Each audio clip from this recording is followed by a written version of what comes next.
What's up mga ka-travel? Naligaw naman ulit tayo. Welcome nga pala sa biyahe ni Ed.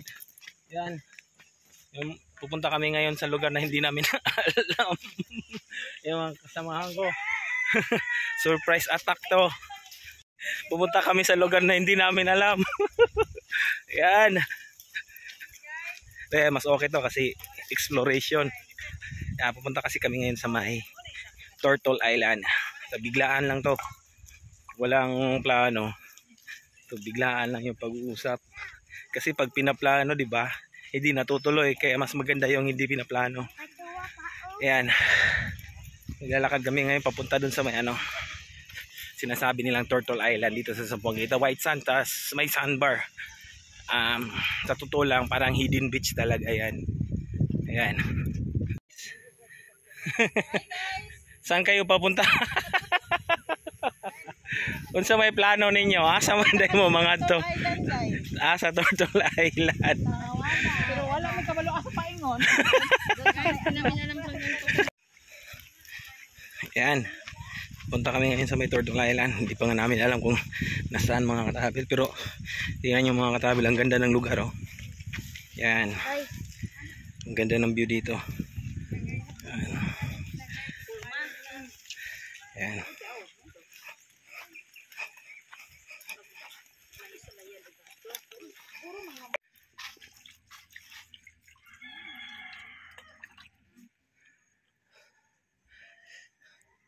Ang ganda ng lugar. Pero di namin alam kung saan ngayon yung Turtle Island. Wala pa kasing turtle na lumalabas eh. Yan. Nagtatanong kami dito mga ka-travel. Buti na lang dito si Manong. Tinuruan niya kami kung saan yung daan. Yan.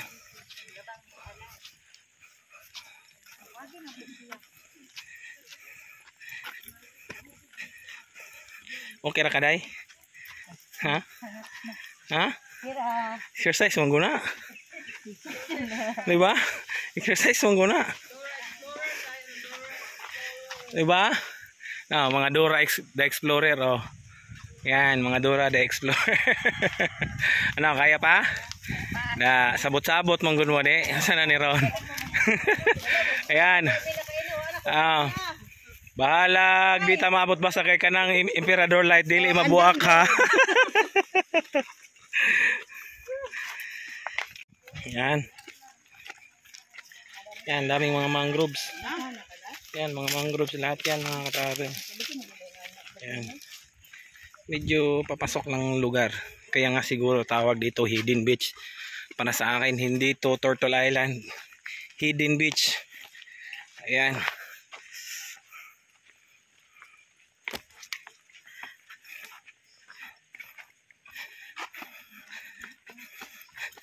Yan. Yan kadi mapasudlo ng motor diri gyapon. Bantay ha. Bantay kay no.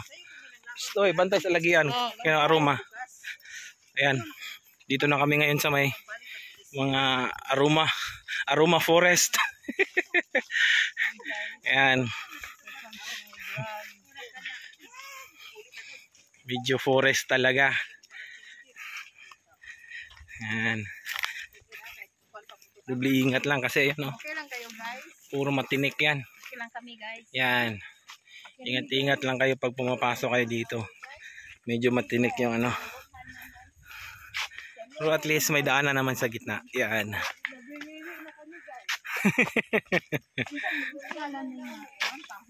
Aroma. So yan mga ka-travel. Parang malapit na tayo dun sa nangangamoy dagat na kaya kunting antos na lang. Makakarating rin tayo sa paruroonan. Ayan.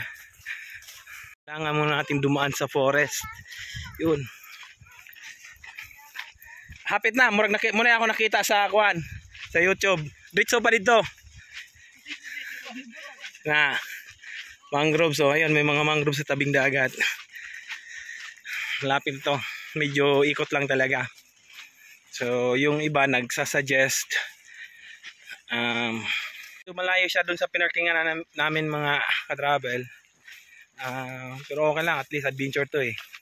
Hindi naman masaya pag diretso lang, hindi tayo mapapagod. Kailangan nating mapagod. Yan. Kaya suggest yung iba dun sa may dun sa may parkingan namin. Yung pinarkingan namin ng sasakyan na sumakay daw kami ng bangka para mas madali daw.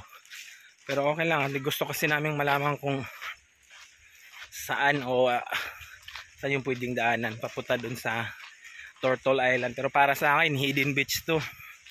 Kasi patago siya eh. Ayan, mga ilang minuto na lang siguro makikita na namin yung Turtle Island.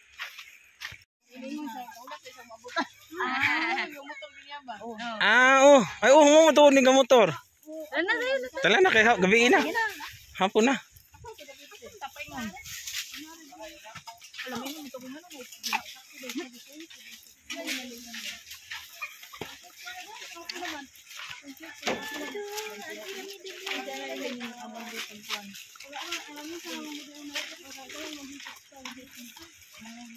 May bangko na. Ayan, may na-meet kami taga rito mga ka-travel. Ayan. Malapit na raw kami sa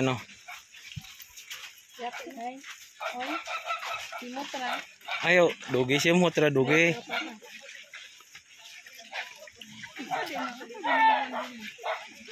Daggan na po yung balay diri tayo sa?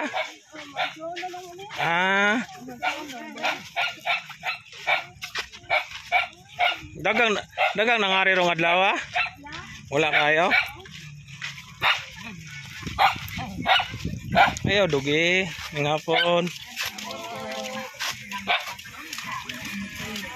Nag-iimbestiga na yung mga kasama ko bakit daw tawag ito Turtle Island. Oh, ayun yung sandbar.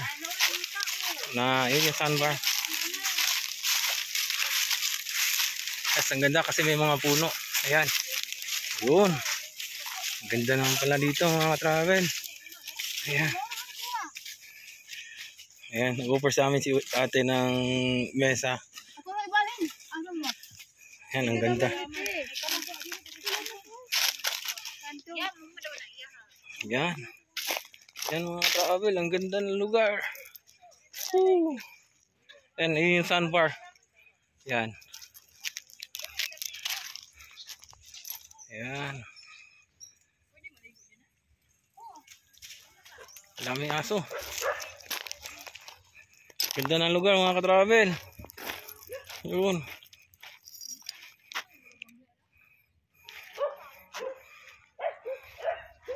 So mga ka-travel, nakaabot rin kami dito sa may Turtle Island. Napakaganda pa ng lugar. Ayan. Ang daming puno. Ganda po talaga ng lugar dito. Good for family bonding to kasi mapuno yung area. Pwede ka maglatag ng tent or kung may duyan ka, pwede rin. Napakadaming pwedeng paglagyan ng duyan. Yan, napakaganda. Tas dito kahit na mahangin, hindi to apektado, walang alon na mangyayari kasi patago ang lugar na to eh. Para siyang basta patago. Ayan. Mga travel, try natin ikutin yung Turtle Island dito sa may mangroves area. Maganda din dito kasi may sunset. Ayan. Dito kami ngayon mga last 4 na yan. Last 4 na yung oras natin ngayon. Ayan. Try natin dito sa may mga mangroves area. Ayan.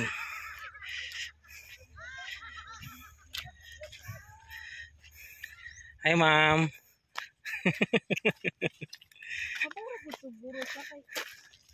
Ayan. Yung part dito sa likod medyo mabato siya. Ayan. Ito mga mangroves. Tapos yan. Medyo mabato. Ayan. Ayan. Ang ganda dito guys. Perfect. Perfect na perfect. Yun. Ang ganda ng view ng bundok. Yun, bundok.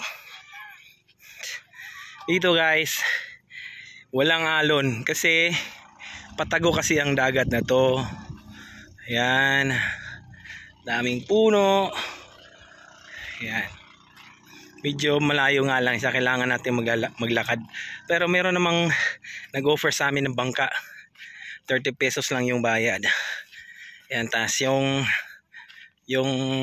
parenta ng mesa 150 bigay sa amin kay ate. Yan. Tas doon may sandbar. Sa area na yan may sandbar, kaso pa high tide na kaya nawala na yung ano.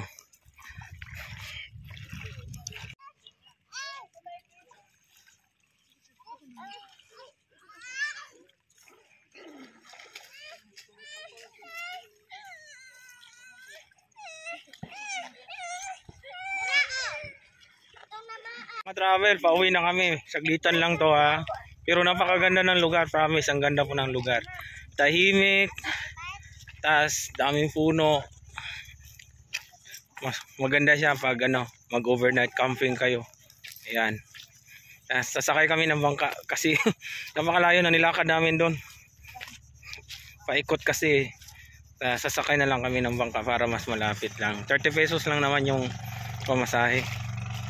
Ayan.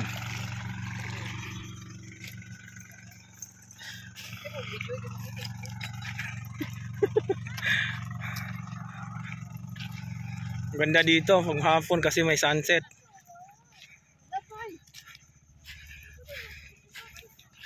Enjoy la. Enjoy. The view is very nice. Ganda talaga dito mga travel. Tahimik. Yan.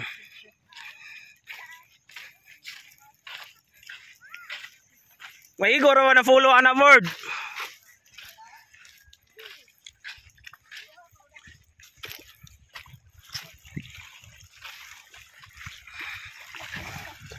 Yan. Kaya tayo dito. Balik-balikin naman ni Dong. Balik ka lang. Sakay na. Dali na. Dali dire. Ay na, bilin dali ha. Wala ko kanila. Hi guys. Ato na me. Ayan. Hi guys. Muna silang ihatod guys kasi Handok sila. oh. Dito gilakawan sa. Ayan, sila muna yung maunang ihatid. Medyo maliit kasi yung bangka para safe na lang din. Doon yan ihatid. Doon sa kabila. Yan. Sila po gawin.